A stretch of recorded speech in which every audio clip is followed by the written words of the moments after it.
Dacă doriți să consumați un ketchup sănătos și foarte gustos, doar cu câteva ingrediente, puteți să încercați această rețetă. Este un sos de roșii dulce acrișor, cremos și perfect pentru paste sau alte preparate. Este o rețetă simplă și foarte sănătoasă și este al doilea an în care prepar acest sos pentru că cel de anul trecut s-a terminat foarte repede.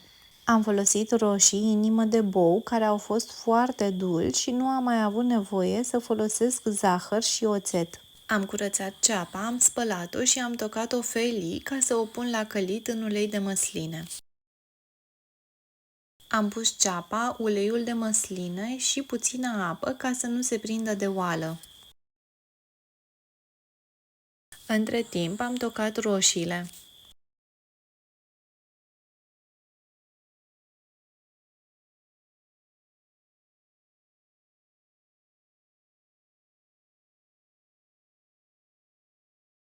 Când ceapa a fost aproape gata, am adăugat sarea, coriandrul, usturoiul și am mai lăsat la călit aproximativ 10 minute.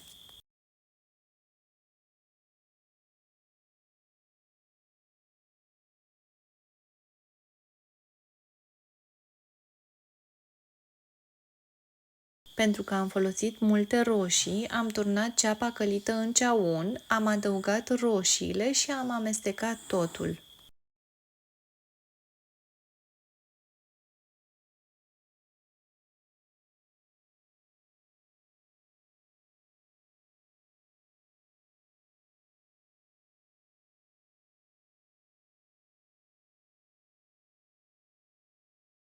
Am lăsat sosul de roșii pe foc până acesta s-a redus la jumătate.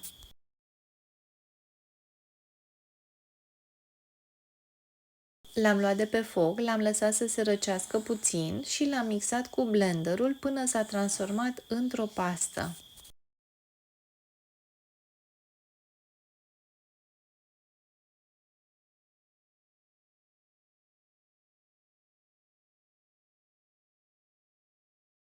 A ieșit atât de bun și de dulce încât nu am mai avut nevoie de zahăr și oțet. Dacă nu aveți roșii foarte coapte sau foarte dulci, puteți folosi zahăr și oțet după gust. La final am pus ketchupul în borcane și le-am sterilizat.